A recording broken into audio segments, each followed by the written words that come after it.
تو بتاؤ پھر اس قوم میں سے کوئی کرپشن کرے گا, کوئی لوٹ مار کرے گا, کوئی دو نمبری کرے گا؟ نہیں, اس کو پتہ ہے اسلام کا ڈنڈا چلنا ہے. تو جب ہماری قوم کہے گی نہیں جی کوئی بات نہیں, چونکہ چنانچہ ایسا بندہ کوئی دوسرا ہے نہیں, اس لیے ہم نے اس کو چھوڑ دیتے ہیں, غریب کو پکڑ لیتے ہیں. تو حضرت علی کا قول ہے, آپ نے فرمایا کہ وہ قوم کبھی بھی کامیاب نہیں ہو سکتی. فرمایا جس قوم کا غریب اور جس قوم کا مالدار سزا میں برابر نہ ہو جائے. تو اب ایسا ہو رہا ہے نہیں, غریب کی سزا جانے اس کو فوراً پکڑیں گے, مار دیں گے. اور ریاست کا جو بڑا ہے اس کے خلاف کو بات نہیں کر سکتا. کیوں جی؟ کیونکہ حکمران ہے. یہ پچھلے جمعے سعودیہ کے ایک مولوی نے ذرا اس کو جرأت ہوئی, اس نے بات کی کہ جناب اسرائیل کے جہاز ہمارے اوپر سے نہیں گزر سکتے, یہودی ہیں, ہمارے قبلہ اوپر پر وہ ظلم کر رہے ہیں. اس نے جب بات کی تو وہ سعودی بادشاہ نے پکڑ کے اس کو جناب جیل میں پھینک دیا, مارا, اور اس کو تعزیرات سعودیہ کے مطابق سزا دی. کیوں؟ کیونکہ اس نے اس کے خلاف بات کی. حضرت صدیق نے فرمایا میں اگر غلطی کروں تو فرمایا مجھ کو تم نے سیدھا کرنا ہے.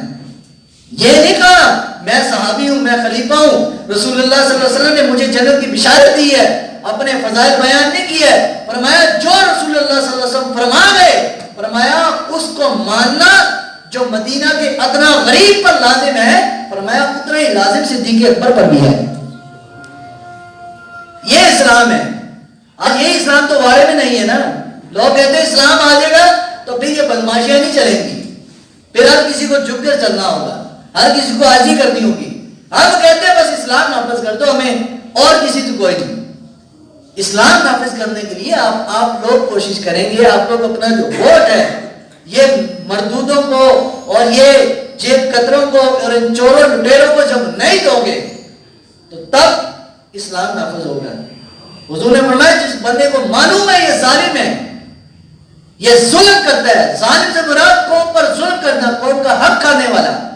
فرمایا اگر وہ ظالم کا ساتھ دیتا ہے, اس کی مدد کرتا ہے, سرکار علیہ السلام نے فرمایا وہ حضور نے ارشاد فرمایا فقط کفر, یہاں تک کہ وہ ایسے ہی ہے جیسے ایک کافر ہے, اس کا ایمان ختم ہو جاتا ہے. اب بتاؤ تیروں بلوں اور شیروں کے ہم نے ساتھ نہیں دیے, ہم لوگوں نے نعرے نہیں مارے, ہم نے ان کی مدد نہیں کی ووٹ کے ذریعے سے. اور آج اگر ہم رو رہے ہیں کہ جناب فتح نبوت کا بل چینج کر دیا, مرزائیوں کو بڑی بڑی پوسٹوں میں بٹھایا گیا, بڑے بڑے جناب عہدے ان کو دیے گئے, اب کیوں رو رہے ہیں؟ ہم نے خود بھی تو ظالموں کا ساتھ دی ہے. تو جب ہم یہ قوم خود چاہے گی اسلام, جیسے صدیق اکبر نے قوم کو کھڑا کیا, جبکہ صحابہ کے رنگ سرمے کی طرح ہو گئے تھے. حضرت عمر فرماتے ہیں کہ صحابہ ایسے تھے جیسے چلتی پھرتی لاش بن گئے جب سرکار دنیا سے چلے گئے, لیکن فرمایا صحابہ کے جسموں کے اندر صدیق اکبر نے جان پھونکی ہے. وہ جان کیسے پھونکی تھی؟ ایک نظام تھا اسی لیے. تو ایک اسلام کے نظام کے لیے آپ بھی اپنا کم از کم جو پرچی ہے نا, پرچی یہ اسلام کے لیے دو. 70 سال ہو گئے تمہیں 2 نمبر لٹیروں کو دے دو, صدیق اکبر جو نظام دے گئے. اور جب دنیا سے جانے لگے بعد یہ 22 جمادی الثانی حضرت ابوبکر صدیق کا وصال کا دن ہے. ضروری یہ بات کہنا چاہتا ہوں کہ آج ہم یہ قوم کہاں پر جا رہی ہے. صدیق اکبر رضی اللہ تعالیٰ عنہ 22 جمادی الثانی کا دن, کوئی آپ کے جسم میں زہر کا وہ اثر موجود تھا.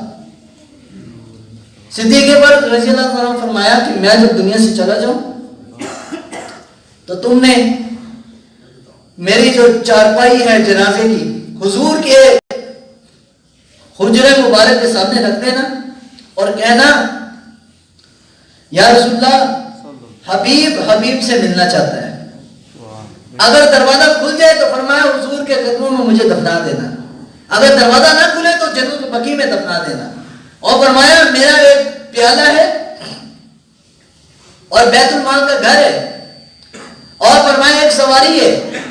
فرمایا یہ سب کچھ بیت المال میں, میرا گھر بھی, میرا وہ پیالے گھر کا برتن اور میری سواری, یہ فرمایا بیت المال میں جمع کرواؤ. فرمایا حضور وہ تو آپ کا نہیں. فرمایا نہیں میرا نہیں ہے, وہ بیت المال کے پیسے کا ہے. اور اس پر میری اولاد کا کوئی حق نہیں ہے.